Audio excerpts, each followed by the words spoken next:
BFM Business, midi, l'heure H, l'invité. Audrey Maubert.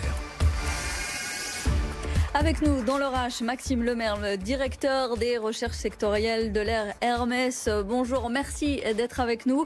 Avec vous, on va bien sûr parler des entreprises face à la crise, à la lecture de 3 indicateurs financiers que vous avez analysés. Tous se dégradent, mais avant, j'aimerais vous entendre. On ferait un pas de côté sur les perspectives. On aura vendredi l'ampleur du recul de l'activité au 2e trimestre pour la France, reprise certes dans la foulée, mais déjà le moral des ménages baisse en juillet, considérant que c'est plus opportun, encore une fois, d'épargner. Une même incertitude qui se traduira peut-être par la faiblesse des investissements côté entreprise. Est-ce que vous êtes dans cette lignée ? Alors oui, tout à fait. On est toujours dans ce climat d'incertitude et on surveille comme l'huile, comme le petit lait, tous les indicateurs qui sortent au jour le jour pour nous donner une idée de l'ampleur du timing du rebond de l'activité. Effectivement, les chiffres qui vont sortir cette semaine sont très attendus pour envisager ou revoir éventuellement notre prévision pour la deuxième partie de l'année 2020 qui pour l'instant n'est pas forcément la plus favorable. Le plus dur est devant nous en matière d'emploi et de faillite, l'a encore répété Bruno Le Maire. C'est ça, on attend le choc de la rentrée. On attend le choc de la rentrée, le choc à la rentrée ou un petit peu après, puisque la France fait partie des pays qui ont mis en place un certain nombre de mesures pour permettre justement aux entreprises de passer le cap, le point chaud de la crise qui était en mars, en avril et en mai, et de repousser un certain nombre d'échéances fatales en termes de possibles faillites après la période d'urgence sanitaire, et très précisément d'un point de vue technique, c'était 3 mois après la fin d'état d'urgence sanitaire, ce qui nous met en fait plutôt aux alentours de début octobre pour vraiment commencer à voir ou risquer de voir une envolée des défaillances d'entreprises. En tout cas, nous, chez l'Air Hermès, c'est ce que nous attendons, à savoir une forte envolée des défaillances d'entreprises à partir du dernier trimestre de l'année, après un premier semestre qui a été totalement préservé de ce point de vue-là, encore une fois grâce à l'ensemble des mesures prises par les autorités. Les défaillances d'entreprises sont en recul très significatif sur le premier semestre.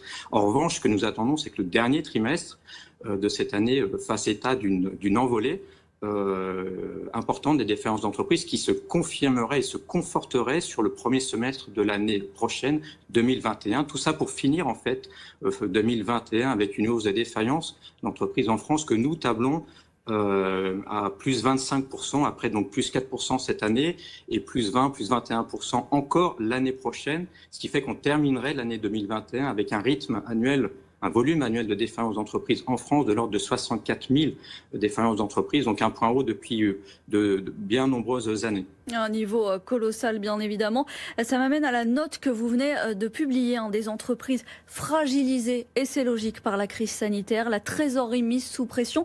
Et vous avez pour cela scruté 3 indicateurs qui se sont dégradés avec la crise, à l'échelle mondiale, bien évidemment, dont les délais de paiement. Qu'en est-il par ailleurs de la France sur ce point, sur cet indicateur ?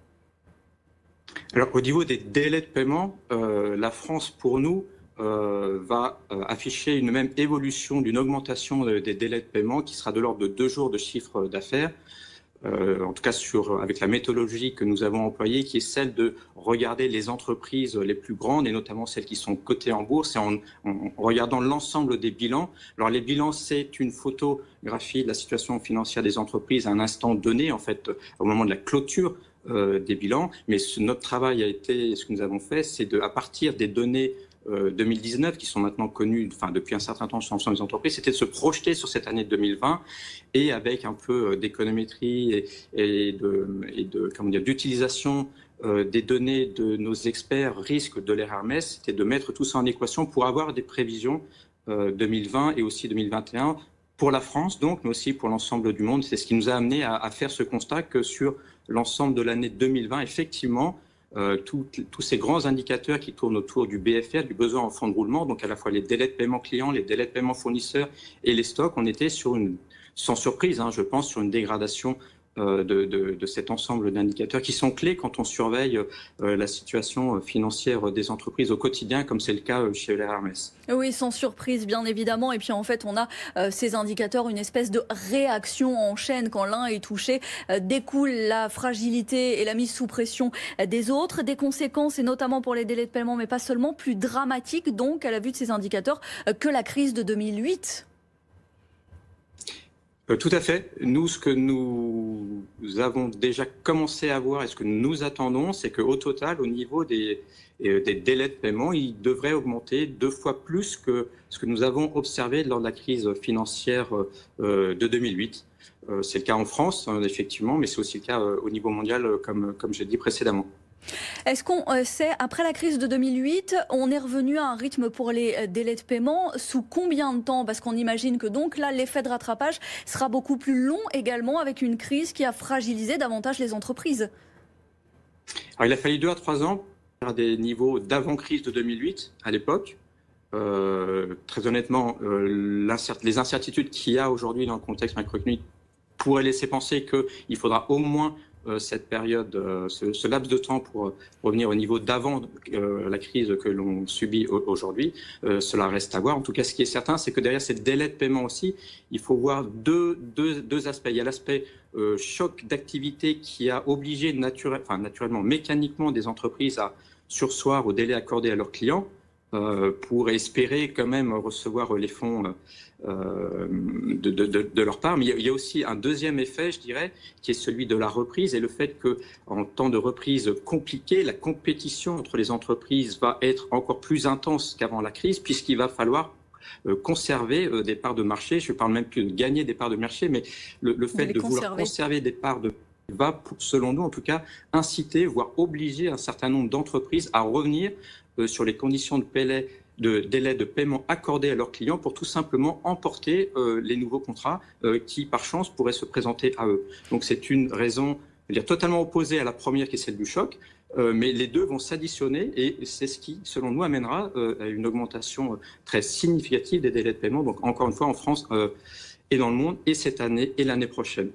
Une réaction en chaîne, je le disais, dégradation aussi quant aux besoins en fonds de roulement, bien évidemment, ce qui fait vivre l'entreprise. Et quand on parle de trésorerie mise sous pression, on retrouve justement ces difficultés. Est-ce que là aussi, la France est très exposée, plus exposée? Est-ce que les entreprises sont plus fragiles?